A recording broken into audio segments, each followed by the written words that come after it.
ಮಹಿಳೆಯರು ಮನಸ್ಸು ಮಾಡಿದರೆ ಅಡಿಗೆ ರೂಮಲ್ಲಿ ಕೇವಲ ಅಡಿಗೆ ಮಾತ್ರ ಆಗೋದಲ್ಲ, ಬೆಳತಂಗಡಿಯಲ್ಲೂ ಸಮಾವೇಶನೂ ಆಗುತ್ತೆ.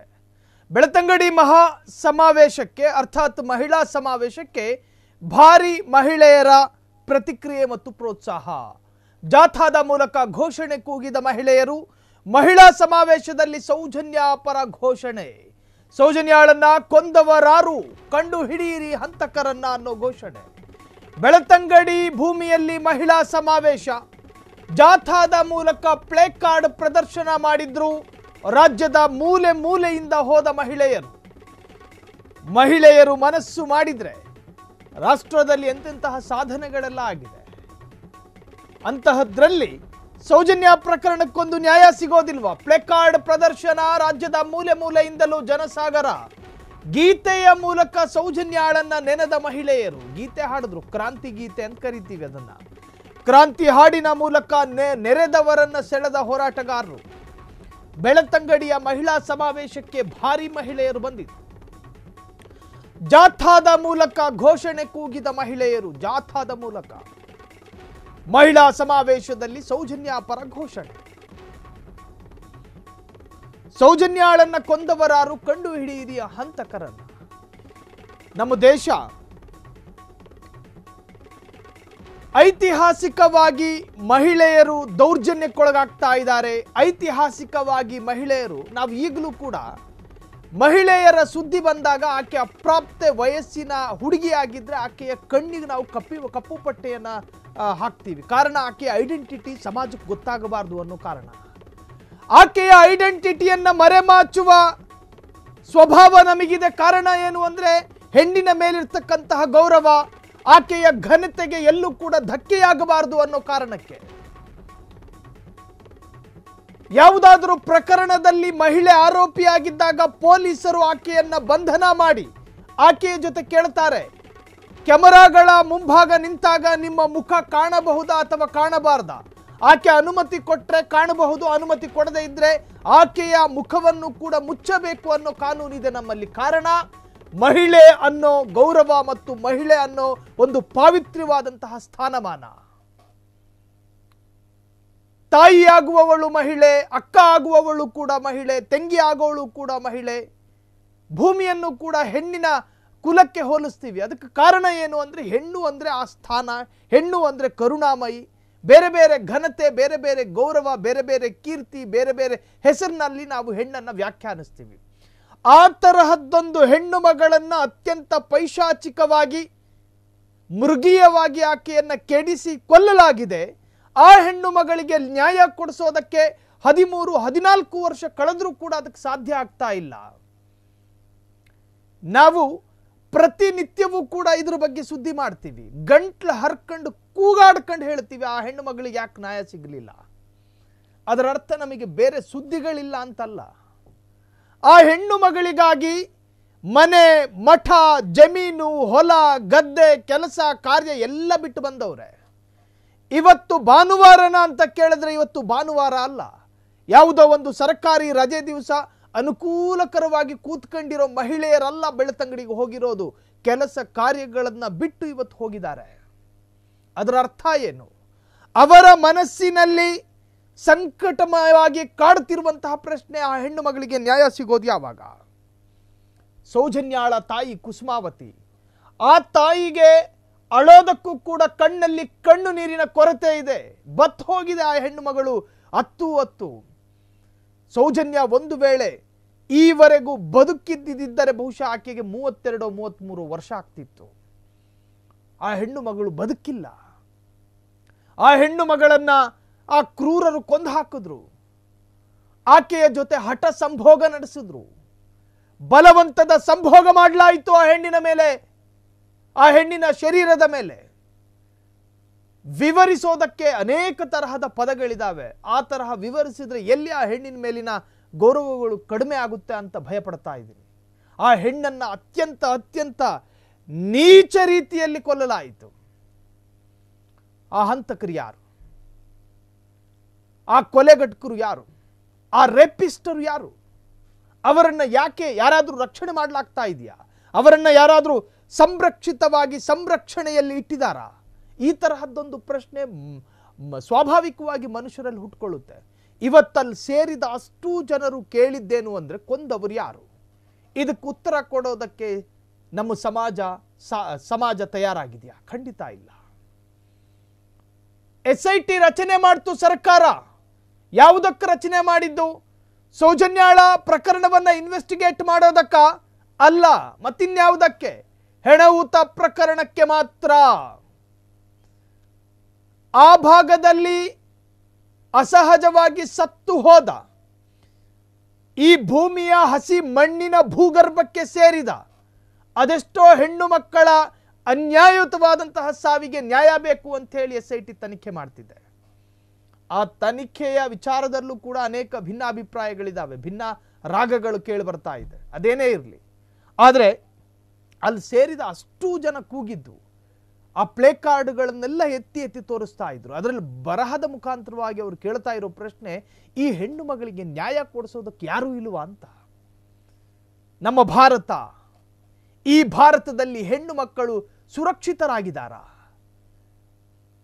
ಹೊಟ್ಟೆ ಬಟ್ಟೆ ಕಟ್ಟಿ ಮಕ್ಕಳನ್ನ ದೊಡ್ಡವರನ್ನಾಗಿ ಮಾಡೋದ್ರಲ್ಲಿ ಪೋಷಕರು ಸರ್ಕಸ್ ಹರಸಾಹಸ ಪಡ್ತಿದ್ದಾರೆ. ನಮ್ಮ ಮಕ್ಕಳ ಅಂಗಾಂಗಗಳು ಅಭಿವೃದ್ಧಿ ಹೊಂದದೆ ಹಂಗೆ ಇದ್ದಿದ್ರೆ ಚೆನ್ನಾಗಿರ್ತಿತ್ತು ಅಂತ. ಕಾರಣ ಏನು? ಹೆಣ್ಣು ಮಕ್ಕಳು ವಯಸ್ಸಿಗೆ ಬಂದಿರೋದನ್ನ ಕಾದು ಕೂರುವ ಕಾಮುಕರು ಹೆಣ್ಣು ಮಕ್ಕಳು ನಡ್ಕೊಂಡು ಹೋಗಬೇಕಾದ್ರೂ ಎಳ್ಕೊಂಡು ಹೋಗಿ ರೇಪ್ ಮಾಡೋ ಪರಿಸ್ಥಿತಿ ನಮ್ಮಲ್ಲಿ. ಎಂತೆಂತಹ ಅತ್ಯಾಚಾರಗಳನ್ನು ಗಮನಿಸಿದ್ದೀವಿ. ವಯಸ್ಸಿಗೆ ಬಂದ ಹೆಣ್ಣು ಮಕ್ಕಳನ್ನ ಮಾತ್ರ ಕಾಮುಕರು ಕೆಡಿಸ್ತಿದಾರಾ? ಖಂಡಿತ ಇಲ್ಲ. ಹೆಣ್ಣು ಅನ್ನುವ ಲಕ್ಷಣ ಕಂಡು ಬಂದ್ರೆ ಸಾಕು, ಹಸು ಗೂಸನ್ನು ಕೂಡ ಲೆಕ್ಕಿಸದೆ ಆ ಮಗುವನ್ನು ಎತ್ಕೊಂಡು ಹೋಗಿ ಛೀಚಿ ಅತ್ಯಂತ ಕ್ರೂರಾತಿ ಕ್ರೂರ ಘಟನೆಗಳೆಲ್ಲ ನಮ್ಮ ದೇಶದಲ್ಲಿ ನಡೆದು ಹೋಗಿದೆ. ಇದನ್ನ ತಡೆಗಟ್ಟೋದಕ್ಕೆ ನಮ್ಮಲ್ಲಿ ಯಾವುದಾದ್ರೂ ಮಹಿಳಾ ಆಯೋಗಗಳೆಲ್ಲ ಇದಾವೆ. ಕೃತ್ಯಗಳು ನಡೆದಾಗ ಸಾಂತ್ವನ ಹೇಳೋದಕ್ಕೆ ಆಯೋಗಗಳು, ಮಾನವ ಹಕ್ಕುಗಳೆಲ್ಲ ಇದ್ದಾವೆ. ಘಟನೆಗಳು ಸಂಭವಿಸಿದ ಮೇಲೆ ಒಂದು ಸ್ವಲ್ಪ ಮರುಗಿ ಮಾತನಾಡೋದಕ್ಕೆ, ಘಟನೆಗಳು ಸಂಭವಿಸದೇ ಇರೋ ಹಾಗೆ ತಡೆಯೋದಕ್ಕೆ ಯಾವುದಾದ್ರೂ ಆಯೋಗ ಇದೆಯಾ? ಹೆಣ್ಣನ್ನ ಸಂರಕ್ಷಣೆ ಮಾಡಬೇಕು ಅನ್ನೋ ಇರಾದೆ ಯಾವುದಾದ್ರೂ ಪಕ್ಷಕ್ಕಿದೆಯಾ? ನಮ್ಮ ಭಾರತದಲ್ಲಿ ನಿಮಿಷಕ್ಕೆ 3 ಲೈಂಗಿಕ ಕಿರುಕುಳ ಪ್ರಕರಣಗಳು ದಾಖಲಾಗುತ್ತಿದೆ.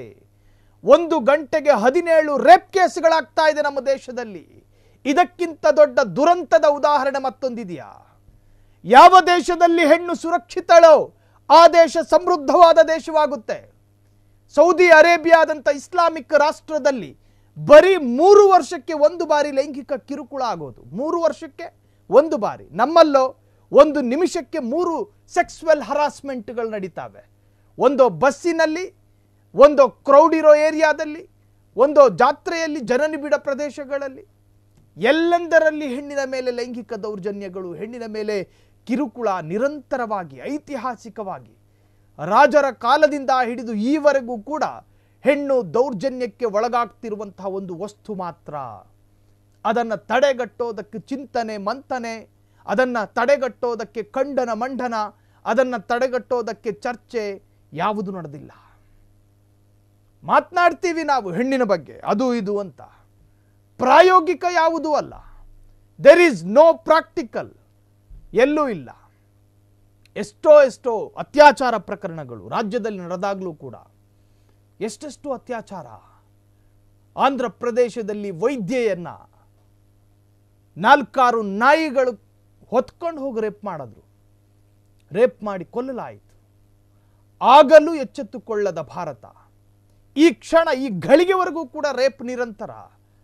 ಇನ್ನು ರೇಪ್ ನಡೆಸಿದ ಆ ಕಾಮುಕರನ್ನ ಕರ್ಕೊಂಡೋಗಿ ನಮ್ಮ ಸರ್ಕಾರ ಏನು ಮಾಡುತ್ತೆ? ಅವರಿಗೆ ಒಳ್ಳೆ ಹುಳ್ಳಿ ಕಾಳನ್ನು ಬೇಯಿಸಿ ಒಳ್ಳೆ ಪೌಷ್ಟಿಕಾಂಶ ಆಹಾರ ಕೊಟ್ಟು ಜೈಲಿನ ಸೆಲ್ಲಿನಲ್ಲಿಟ್ಟು ಸಾಕುತ್ತೆ. ಪರಪ್ಪನ ಅಗ್ರಹಾರಕ್ಕೋ ಅಥವಾ ರಾಜ್ಯದ ಯಾವುದೇ ಜೈಲಿಗೆ ಹೋಗಿ ನೋಡಿ, ರೇಪ್ ರೋಗಿಗಳು ಹೆಂಗ್ ನಿಂತ್ಕೊಂಡಿರ್ತಾರೆ ಗೊತ್ತಾ? ಗಹಿಸುತ್ತಾ ಅಟ್ಟಹಾಸದ ನಗೆ ಬೀರ್ತಾರೆ ಗೊತ್ತಾ? ಸೆಲ್ಲೊಳಗೆ ನಿಂತ್ಕೊಂಡು ಬಟ್ಟೆ ಬಿಚ್ಕೊಂಡು ಬನೆಯಲ್ಲಿ ನಿಂತ್ಕೊಂಡಿರ್ತಾರೆ ಕಾಮರೋಗಿಗಳು.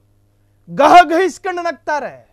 ನಿನ್ನ ಕೇಸ್ ಯಾವುದು ಅಂತ ಕೇಳಿದ್ರೆ ನಗುತ್ತಾ ಹೇಳ್ತಾರೆ ರೇಪ್ ಕೇಸು ಅಂತ. ಆ ಸ್ಥಿತಿಗೆ ತಂದಿದ್ಯಾರು? ನಮ್ಮ ಕಾನೂನು ಅಂತ ನಾನು ಹೇಳಲ್ಲ, ನಮ್ಮ ಸಮಾಜ. ಕ್ಯಾಂಡಲ್ ಅನ್ನ ಕೈಯಲ್ಲಿ ಇಟ್ಕೊಂಡು ನಾವು ಮೆರವಣಿಗೆ ಮಾಡಿ, ಪಂಜಿನ ಮೆರವಣಿಗೆ, ಶೋಕಾಚರಣೆ ಎಲ್ಲವೂ ಮಾಡ್ತೀವಿ. ಆದರೆ ಸರ್ಕಾರಕ್ಕೆ ಒತ್ತಡ ತರುವಂತಹ ಯಾವುದಾದ್ರೂ ಅಭಿಯಾನ ಮಾಡಿದ್ದೀವ? ವಿಧಾನಸೌಧದ ಎದುರುಗಡೆ ನಿಂತ್ಕೊಂಡು ಚಳುವಳಿಗಳನ್ನು ಮಾಡಿದ್ದೀವ? ಹೆಣ್ಣಿಗೆ ಸಂರಕ್ಷಣೆ ಕೊಡಿ ಅಂತ ಫೇಸ್ಬುಕ್ ವಾಟ್ಸಾಪ್ನಲ್ಲಿ ಬರೆದು ಒಂದು ಸೆಂಡ್ ಮಾಡಿದ್ರೆ ಮುಗೀತು ನಮ್ಮ ಶೋಕಾಚರಣೆ. ಈ ದೇಶದಲ್ಲಿ ಲೈಂಗಿಕ ಪೀಡನೆಗಳು ಹೆಚ್ಚಾಗ್ತಾ ಇದೆ. ಹೆಣ್ಣಿಗೆ ಸಂರಕ್ಷಣೆ ಸಿಗದೇ ಇರುವ ದೇಶವಾಗಿ ಮಾರ್ಪಡ್ತಾ ಇದೆ. ಅತ್ಯಂತ ಅಪಾಯದ ಹಂತದಕ್ಕೆ ನಮ್ಮ ದೇಶ ಬಂದು ತಲುಪಿದೆ. ಇದಕ್ಕೆ ಕಡಿವಾಣ ಹಾಕೋದು ಯಾರು ಮತ್ತು ಯಾವಾಗ? ಇವತ್ತು ಬೆಳ್ತಂಗಡಿ ಮಹಿಳಾ ಸಮಾವೇಶಕ್ಕೆ ಭಾರಿ ಮಹಿಳೆಯರ ಪ್ರೋತ್ಸಾಹ ಸಿಕ್ತು. ಜಾಥಾದ ಮುಖಾಂತರವಾಗಿ ಘೋಷಣೆ ಕೂಗಿದ ಮಹಿಳೆಯರು ಮಹಿಳಾ ಸಮಾವೇಶದಲ್ಲಿ ಸೌಜನ್ಯ ಪರ ಘೋಷಣೆ ಮೊಳಗ್ತು.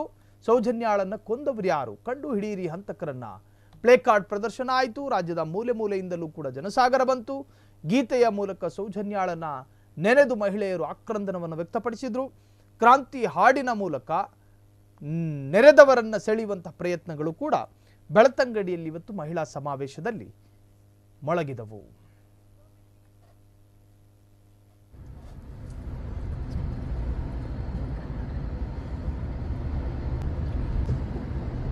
ಸಂವಿಧಾನದ ಆಚರಣೆ ಮಾಡೋದು ನಾವೆಲ್ಲ ಇಡೀ ದೇಶಾದ್ಯಂತ. ಸಂವಿಧಾನದಲ್ಲಿ ಏನಾಗಿದೆ? ಮಹಿಳೆಯರು ಹುಟ್ಟುವ ಹಕ್ಕು, ಬದುಕುವ ಹಕ್ಕು, ಅವರ ಉಡುಪು ಇಚ್ಛಿಸುವ ಉಡುಪು, ಅವರ ಇಚ್ಛಿಸುವ, ಇದನ್ನ ನೀವು ಅರ್ಥ ಮಾಡ್ಕೊಳ್ಳಿ ಸಹೋದರರೇ. ಎಲ್ಲ ದೇವಾನ ದೇವತೆ ವಿಗ್ರಹಗಳನ್ನ ಪೂಜೆ ಮಾಡ್ತಾರೆ, ಕೊಡೋದಕ್ಕೆ ಅವರ ಜೀವನ ನಲಗಿಸ್ತಾರೆ. ಇವರು ಮನುಷ್ಯರ ಮನುಷ್ಯತ್ವ ಇದೆ. ಜನತೆಯಾದ ನಾವು ಭಾರತವನ್ನು ಸಾರ್ವಭೌಮ, ಸಮಾಜವಾದಿ, ಧರ್ಮನಿರಪೇಕ್ಷ, ಪ್ರಜಾಸತ್ತಾತ್ಮಕ ಗಣರಾಜ್ಯವನ್ನಾಗಿ ರೂಪಿಸುವುದಕ್ಕಾಗಿ ಭಾರತದ ಎಲ್ಲ ಪ್ರಜೆಗಳಿಗೆ ಸಾಮಾಜಿಕ, ಆರ್ಥಿಕ ಮತ್ತು ರಾಜಕೀಯ ನ್ಯಾಯವನ್ನು ವಿಚಾರ, ಅಭಿವ್ಯಕ್ತಿ, ನಂಬಿಕೆ, ಧರ್ಮ ಮತ್ತು ಉಪಾಸನೆಯ ಸ್ವಾತಂತ್ರ್ಯವನ್ನು, ಸ್ಥಾನಮಾನ ಮತ್ತು ಅವಕಾಶಗಳ ಸಮಾನತೆಯನ್ನು ದೊರೆಯುವಂತೆ ಮಾಡುವುದಕ್ಕಾಗಿ ವ್ಯಕ್ತಿ ಗೌರವ,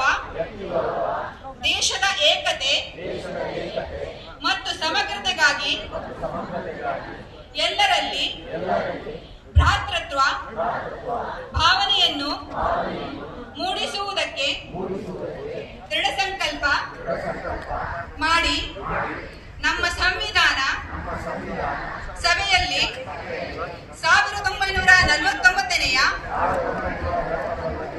ಇಸವಿಯ ನವೆಂಬರ್ ತಿಂಗಳ 26ನೇ ದಿನದಂದು ಈ ಸಂವಿಧಾನವನ್ನು ನಮಗೆ ನಾವೇ ಅರ್ಪಿಸಿಕೊಂಡು ಅಂಗೀಕರಿಸಿ ಶಾಸನವಾಗಿ ವಿಧಿಸಿಕೊಂಡಿದ್ದೇವೆ. ಧನ್ಯವಾದ.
ಕ್ಷಣ ಕ್ಷಣದ ಸುದ್ದಿಗಳಿಗಾಗಿ ಫ್ರೀಡಂ ಟಿವಿ ಸಬ್ಸ್ಕ್ರೈಬ್ ಮಾಡಿ, ಲೈಕ್ ಮಾಡಿ ಹಾಗೂ ಫಾಲೋ ಮಾಡಿ. ಹೊಸ ಸುದ್ದಿಗಳ ನೋಟಿಫಿಕೇಶನ್ಗಾಗಿ ಬೆಲ್ ಐಕಾನ್ ಮೇಲೆ ಕ್ಲಿಕ್ ಮಾಡಿ.